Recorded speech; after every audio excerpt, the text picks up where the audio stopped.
start with a few questions for Finley, and then we'll let him go, and then you all can fire at that. So, questions for Finley? Finley, you got it to within 2 points with 4 minutes to go. What was the difference down the stretch you were going down? We had a rough stretch in the second half where we weren't playing the way we know how to play and playing with the toughness and intensity that we were playing with a little bit in the first half, but we had to try and turn around that timeout, and I think that flipped the switch whenever Coach Molly got onto us and told us we have to kick it into gear if we want a chance to win this game. Finley, are you a streaky shooter? Do you consider yourself one? And whether you are or not, how was that streak there in the second half? I wouldn't consider myself a shooter at all. I think I'm a basketball player. Whether it comes to passing the ball, playing defense, shooting threes, I just try to do whatever the game asks of me and give them my all. And obviously you got the offense going there in the second half, but as you're on the floor for that long a stretch and you're working against the Cam Jones and a Tyler Kolek, how difficult is that matchup defensively for you? It's difficult, but I've been prepared for it all week in practice, so I got no excuses to not be able to stop them. We know Cam Jones likes to go left, we know Kolek likes to go left and get to those pocket passes off the ball screen. So there's no excuses for me to not be able to defend that. Finley, what was, in your eyes, the difference in that last minute and a half, 2 minutes that got them the lead and held off for the win? I mean, I think they're a good team. I don't think they're number 4 in the country for no reason. I mean, props to them for what they did tonight. But we definitely got to be better. I think we're a top team in the country and can compete with any team. Very good, Finley. Thanks, Finley. Thanks, Finley. Appreciate y'all. Questions for Thad?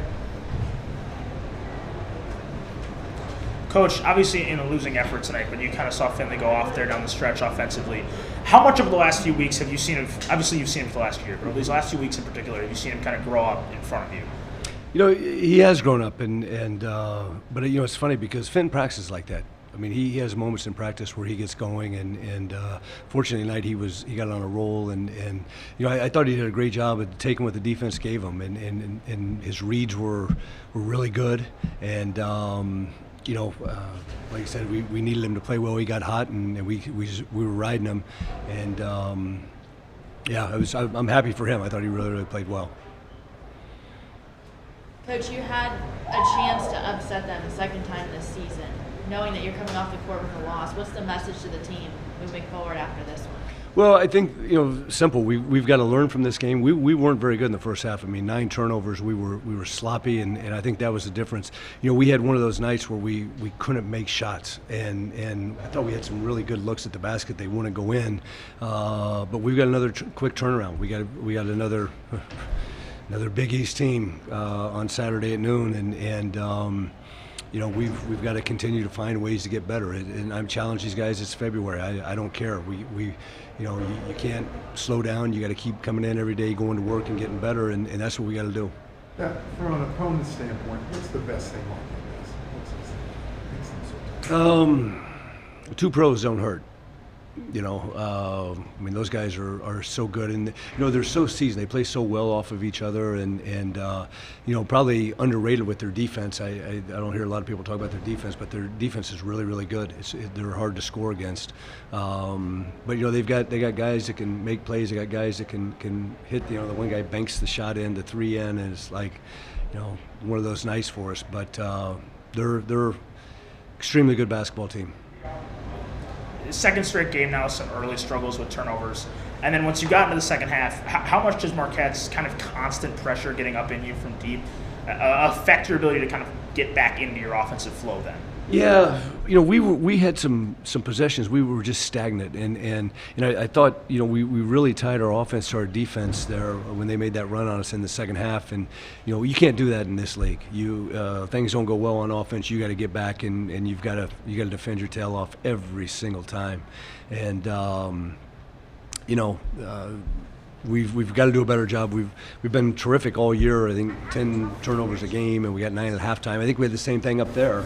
Maybe had 2 in the second half, and you know, we gotta take better care of the basketball, be a little bit sharper. You know, dating back to the first Marquette game, Jalen Thomas has really been impactful for you guys. But these last 8 or 9 games or so, he's really struggled to get into early foul trouble. Didn't tonight, but still picked up foul trouble late. How is there something that you can do to balance his aggression with that foul trouble? Well, I think we got to keep guys in front of us better. because we're putting him in a bad position a lot of times. With the guy protecting the rim, and they're getting a running start at him. A lot of times he's not fouling his guy; he's fouling somebody else's guy. You guys had a few occasions today, particularly after a three that Jamil hit in the first half. We just kind of struggled to get back in transition, even after made baskets. How is that something against a team that plays as fast as Marquette does that you could attack in that? That was obviously a huge emphasis going into this game, and we wanted to see their half-court offense, and they got us for some easy ones, and probably not as many as they usually get. But that's what you got to do against these guys. You got to get back. Hey, Thad, I hope you weren't asked this, but Finley was talking about how he should have done better against Kolick. I'm thinking, did he have Posh's minutes in the second half? Is that? Yeah, pretty much, yeah. Okay. Yep. And what do you think about that when you hear him sit there taking it on the chin saying he should have stopped an All-American? Yeah. Well, Finley, he's an extremely competitive kid, and he's very competitive with himself. And I know this about Finn. He doesn't like to lose. And as well as he played on offense, he wanted to make the plays on defense to help us win. And we had to keep building him. And I thought Finley played well tonight. Coach, what was Marquette able to do to generate the points at the rim and at the paint that they did? Yeah, they went to a lot of middle pick and roll, especially there in the second half. And then they were running the Kolick 13 screen late in the shot clock and got us a couple times. Our antennas weren't up with what we wanted to do against it because we had covered it. But and then they made a couple timely shots. The bank three and Kolick hit a three, I think, at the end of the shot clock, and which is what teams do. We saw that with UConn. They make plays when they have to make them. And has this team have thoughts of March or what they need to do to build a resume or anything like that? Have any of those thoughts start to begin to permeate within this team? Is that something that they think about at all heading down the stretch run? No, I've never done that, and I'm sure those guys talk about it or think about it. But it's more to me just we got to be better on Saturday than we were tonight, and that's where my focus is obviously the old cliche, it's one game at a time, and that whatever I know this March doesn't matter if we don't take care of February, so we got to do a better job of that. Two more. Coach, you talk about what you can do better for Saturday, and obviously a tightly fought game tonight, but what maybe aspect or two aspects from this game do you want to do especially better on this over the weekend? Well, Creighton's another team that plays with extreme tempo, and we're going to have to do the job getting back. They have a couple of prolific scores, and we're going to have to do the job on them as well. And you got to make shots against a team like Creighton because they're with the big fella in there, they just kind of protect the rim and make you make shots. And we did that in game one. We got to do it again here. Anything else? Thanks, guys. Thanks, Coach. Marquette will be in just a second. They're just finishing up the radio.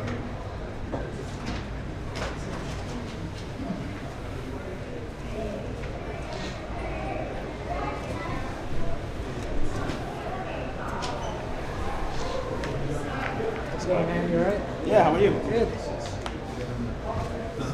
Everything's good.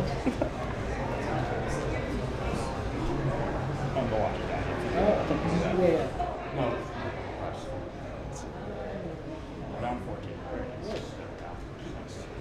Saw the heat of it. Troubles getting in. Yeah. Got there after midnight or something. They lost their rest advantage.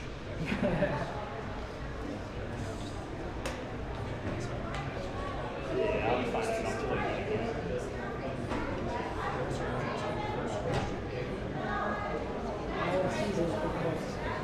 Yeah. Not a whole lot of shoes check. You could almost not pinpoint the point where it's normal. But such as you got two guys that counts today. As long as it's normal by May.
take it all right there. Yeah. I'm probably going to talk to people more than this. Just like straight. That's spread. Spread. I'm sure tight. Yeah. Sean goes? No, he's usually. No, he's usually paid down food out there, so.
Good.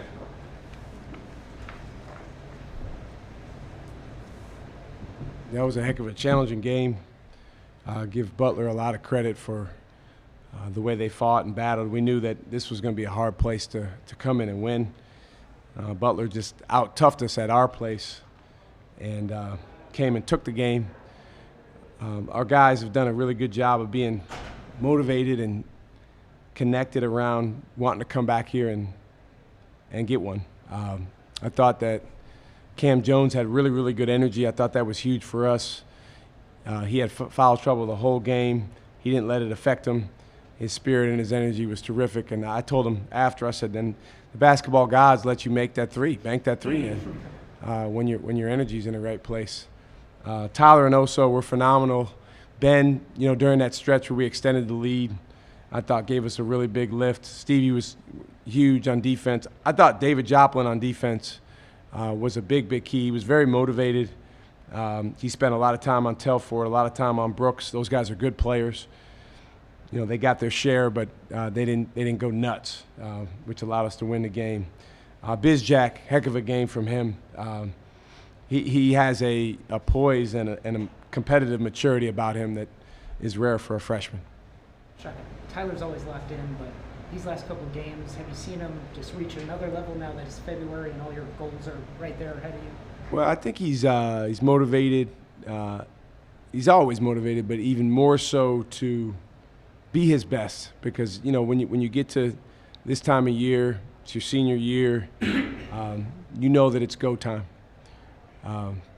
Jay Crowder spoke to our team before our last game when we played St. John's, and I think his message really resonated with Tyler. He said, hey, this is the time to be moving towards being your absolute best, but at the same time, be present right now. And he did a great job leading for our team, despite the fact that there were some frustrating plays for him. You know, we missed a lot of layups around the basket. Butler did a good job with their physicality. But he just stuck with it, and our whole team stuck with it. It's kind of a strange game. I mean, you guys only took 12 three-pointers. Yeah. Was that guys just seeing lanes to the basket, or what did you make of that? They didn't help as much. So most of our three-point shots are created off of help. You know, I think they had a good plan from the standpoint of, you know, we're going to make you finish around the basket. We're going to make you play one-on-one or two-on-two. I think it did allow us to get in the paint a lot. And when we were able to finish, it was great for us. So we scored 46 points in the paint. That's a recipe for winning. And then we did hit some timely threes in the second half. I thought Tyler's three-point shot was as big as any. You know, we wanted to get some real movement on that play. It loosened them up a little bit, and then they were kind of, you know, low on him, so he was wide open. He took it. Coach, there's a lot of whispers and chatter in this town about Butler getting back to the tournament for the first time in years. What impresses you the most about this team that you can see a tournament team in them? Well, I absolutely think they're a tournament team. I'm not on the committee. I always say that this time of year because when people ask that type of question, but and I'm a little biased towards the Big East, but first of all, I think Thad Matta is a hell of a coach. I think what he's done with so many new guys this year, culturally, in terms of how they act, interact, and respond, is it's impressive. I think Telfort has quickly become one of the most impactful and unique players in our league and in the country. He's kind of for them what Oso is for us, like a point forward, and he's a matchup problem. Passes the ball well, 6 assists tonight. And they've got some great wins on the season. You know, they came to our place and won. I think that what you're going to see in the Big East over the course of the next 3.5 weeks is, you know, there's a lot of teams that really believe, and there's a lot of teams that see themselves as not only NCAA tournament teams, but teams that can advance in the NCAA tournament. So it's going to be fun to watch how everything plays out. I'm glad we're done playing Butler, at least for the regular season. But absolutely, they're an NCAA tournament team. It's not easy to win one road game in this league. When you have to win a bunch of them in a row, what's that been? What's the grind been like for this team? How have you been able to do so well? I think guys being present, taking each day one at a time. You know, we were coming into a stretch a few weeks ago, and someone said to me, you know, what are you going to do? You got 4 out of 5 on the road, and 6 out of 8. I didn't even really know that. You know, I just knew we were getting ready to go play a road game. The good thing is you don't have to play multiple games in one day. You don't have to prepare for multiple games in 1, 2, or 3 day stretch. So our guys have done a good job taking it one game at a time. And I think our road approach, you know, being ready, having one mission, being in attack mode, all right, and making sure that we have a defensive identity, those 4 things, that's kind of our acronym for road, has been very good over these last 5 road games. Not perfect. We've had lapses, but I think our guys have hung on to that anchor throughout each 40-minute stretch, even when things didn't go our way. And the crowd was going nuts. It was getting really, you know, tough out there when they cut the lead down, but our guys didn't blink. It was a physical, old-school Big East type of game. What did you like about your big guys, Ben and Oso, how they responded to that? I thought Ben, Oso, Jop played with good physicality. You know, they got – I mean, when you look at Telfort and Brooks, and then you add in their guys that play the 5, I mean, they got some guys that can play football at the Division I level. I mean, literally, with those bodies. So, and we really don't. So I think that our guys played with good mental toughness as good a physical toughness as we can. And we rebounded as a group. So, you know, it wasn't perfect, but I don't think we got pushed around, which, again, Butler can push some people around. They've done that this year to multiple teams. They did it to us at our place. I thought we were better tonight. Right. Coach, when Butler was able to make a push there in the second half, they went to a slightly different lineup. You've obviously been accustomed to coaching against Posh Alexander, but how much is Butler different on both ends of the floor if he's not on the court? I mean, he's tricky. He's very, very tricky on both ends. He's a unique player. And I think that Posh is as big of a reason as anyone why Butler has put himself in a favorable position to be an NCAA tournament team. I mean, he just, man, like he's made big plays at the end of some of the close games that they've won, including when they came to our place and played. He was terrific. Defensively, he's really unique because of his strength and his anticipation and his hand quickness. And then offensively, he just makes timely plays. Tonight obviously wasn't his best game, so they decided to go with other guys, and Bizjack rewarded them.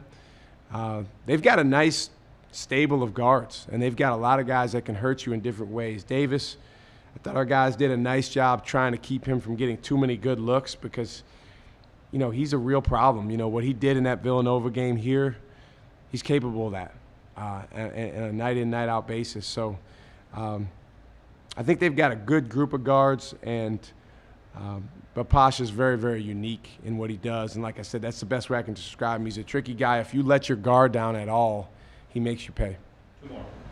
Coach, you kind of started to answer it a little bit, but DJ Davis came in with 4 games in a row, 20 points, but to hold him to 1 of 6 shooting from 3, just what specifically were you able to do to just make that off night? You have to have a high hand up on him before he catches the ball. He is an elite shooter, and he is a guy that when he starts feeling good about himself and he starts kind of shaking a little bit, then you got to deal with his outside shooting and his ability to drive, and he's a crafty finisher. So, you know, we actually did a decent job on him at our place. He was one of the few guys that we defended well. You know, we were really concerned about him getting going tonight, but I thought our guys were on edge to guard him and get a high hand up. You've played some of the best teams in the country already. You played in a tough league, so you've been challenged. But how much are you looking forward to finally now getting a shot to see what you can do with UConn? I'm looking forward to the game now that this game is over. You know, we went and visited the Roman Coliseum over the summer. We went to Italy as a team. So we're big on themes. You know, one big theme for us is, you know, there's the gladiators and there's the crowd. And the guys that compete in this league, not just our team, are gladiators. And then everyone who watches the game and comments on the game and writes about the game, that's a crowd, and that's fine. The crowd really tried to get our guys to think about UConn 2-3 days ago.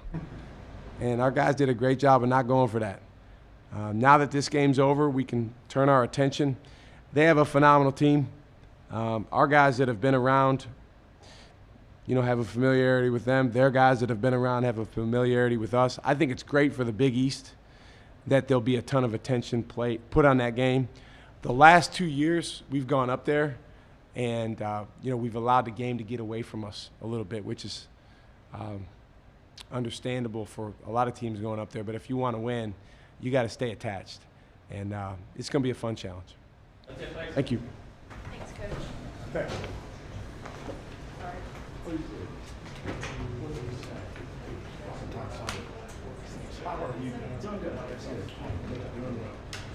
Appreciate all of you. How's the committee this year? We're in progress.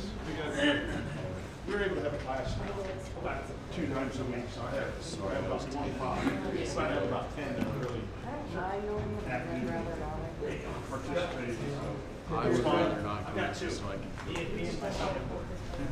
Yeah, it is. It helps. Yeah, we'll get 5 or 6 that really know what to do by the time they're in 2 or 3 years. But it's just something.